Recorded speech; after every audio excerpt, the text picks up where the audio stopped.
नमस्कार दोस्तों। तो आज का टॉपिक है केशवानंद भारती।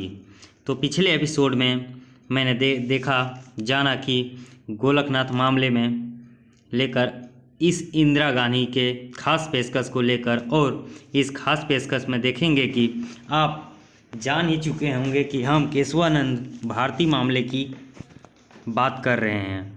आइए जानते हैं कि क्या था केशवानंद भारती। दरअसल केशवानंद भारती ने वो अदालती लड़ाई लड़ी जिससे साफ हुआ कि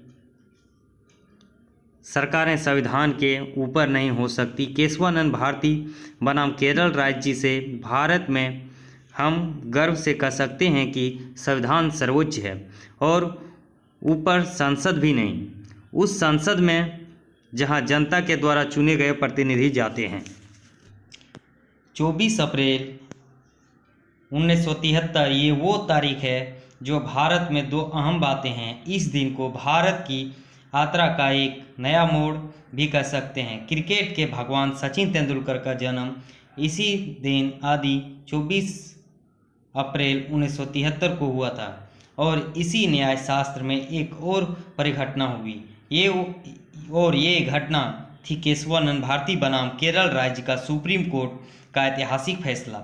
ये वो केस था जिसने हमें याद दिलाता है कि सरकारें संविधान के ऊपर नहीं हो सकती।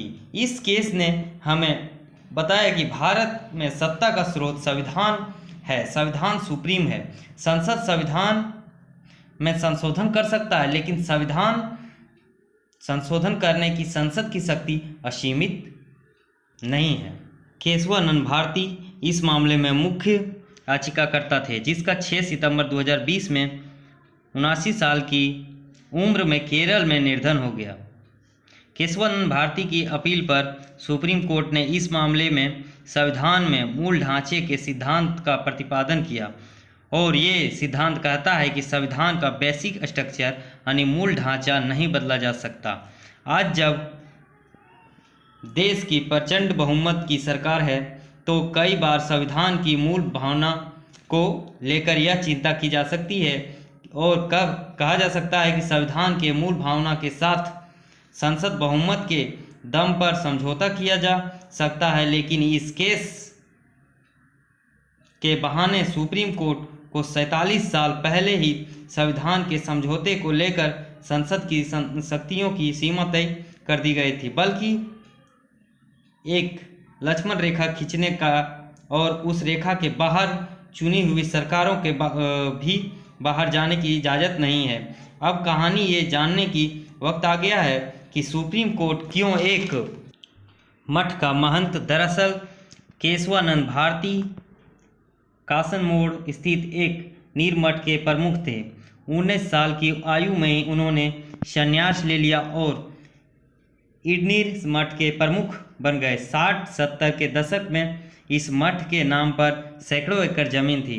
1969 के केरल सरकार का भू सुधार कानून लेकर आई और मठ की 400 एकड़ जमीन का टेक ओवर कर लिया गया। केरल सरकार के इस फैसले के बाद मठ की आड़ में जबरदस्त गिरावट आई। उन्होंने अदालत से संविधान द्वारा अनुच्छेद 25, 26, 14, 19 और 31 के तहत प्रदत्त अधिकारों को लागू कराने की मांग की। केशवानंद भारती का कहना था कि सरकार का बनाया कानून उन्हें संवैधानिक अधिकारों के खिलाफ है। तब देश इंदिरा गांधी ये मामला काफ़ी अहम थी, क्योंकि इस संविधान के परिप्रेक्ष्य में संसद की सत्ता यानी सरकार का ताकत प्रधानमंत्री की ताकत होने वाली थी। इंदिरा गांधी चाहती थी कि सुप्रीम कोर्ट ये फैसला केरल सरकार के पक्ष में दे। इसके बाद इस मामले की सुनवाई के लिए सुप्रीम कोर्ट ये अब तक का सबसे बड़ा बेंच गठित किया हुआ था। मामले की सुनवाई के लिए सुप्रीम कोर्ट ने 13 जजों की एक भारी भरकम बेंच बनाई। आज़ाद भारत के न्यायिक इतिहास में पहली बार इतनी बड़ी बेंच का गठन किया गया। उस समय देश के मुख्य न्यायाधीश SM सीकरी और केशवानंद भारती को और से सुप्रीम कोर्ट के में मुकदमे की पैरवी कर रहे थे प्रख्यात वकील NN पालकीवाला। इस मामले में 31 अक्टूबर 1972 से हुई सुनवाई शुरू हुई और 23 मार्च 1973 तक चली, जबकि फैसला सुनाया गया 24 अप्रैल 1973 को। यानी मामले की सुनवाई कुल 68 दिनों तक चलाई गई। तो सवाल उठे कि क्यों संविधान का बेसिक स्ट्रक्चर को नहीं बदल सकती सरकार। दरअसल सुप्रीम कोर्ट के 13 जज एक मत नहीं हो पाए थे। सुप्रीम कोर्ट की बेंच ने 7-6 की बहुमत से फैसला सुनाया था। अदालत ने कहा था कि सुप्रीम कोर्ट है और संसद भी इसमें बदलाव नहीं कर सकती। अदालत ने कहा कि संसद अपने संशोधन के अधिकार का इस्तेमाल कर संविधान की मूल भावना को बदल नहीं सकती। जिन 7 जजों ने संविधान को सर्वोच्च माना उनके नाम थे तत्कालीन CJI SM Sikri, justice KS Hegde, AK Mukherjea, JM Shelat, AN Grover, P Jaganmohan Reddy और HR खन्ना। इस फैसले में असहमति रखने वाले जजों में से थे justice AN Ray, DG Palekar, KK Mathew, AM Beg, SN Dwivedi और वर्तमान मुख्य न्यायाधीश DY चंद्रचूड़ के पिता जस्टिस YK चंद्रचूड़।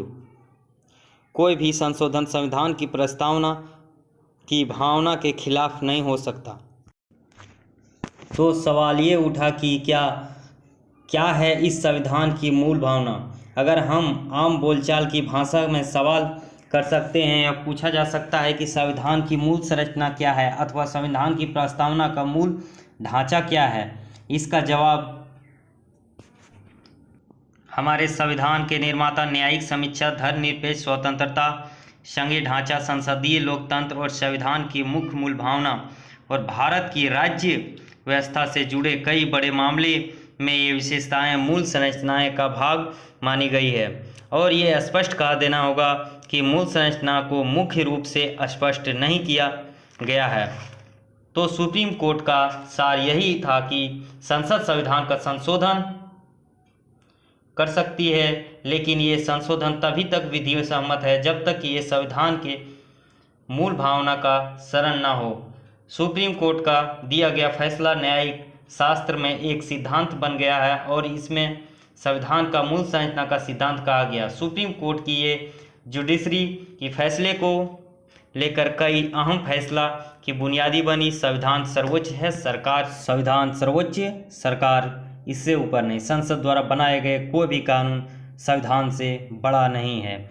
इस फैसले की वजह से इमरजेंसी के दौरान इंदिरा गांधी सरकार के द्वारा किए गए कई संशोधन निरस्त हो गए। इंदिरा गांधी के संविधान में संशोधन किया गया था कि इसके अनुसार राष्ट्रपति, उपराष्ट्रपति, लोकसभा स्पीकर और प्रधानमंत्री के चुनाव को किसी भी तरह से चुनौती नहीं देने का प्रावधान था।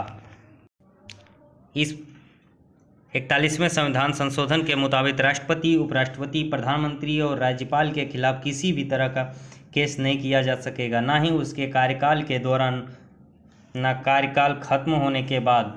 इन सब संशोधन पर बाद में सुप्रीम कोर्ट में संविधान का बेसिक स्ट्रक्चर में बदलाव नहीं की रोशनी का बहस हुई तो इंदिरा गांधी ने आभा धूमिल हो गई। अदालत ने इस संशोधन की असंवैधानिक बताते हुए निरस्त हुआ। और इस तरह के वीडियो को देखने के लिए हमारे चैनल को लाइक, शेयर और सब्सक्राइब जरूर करें। जय हिंद।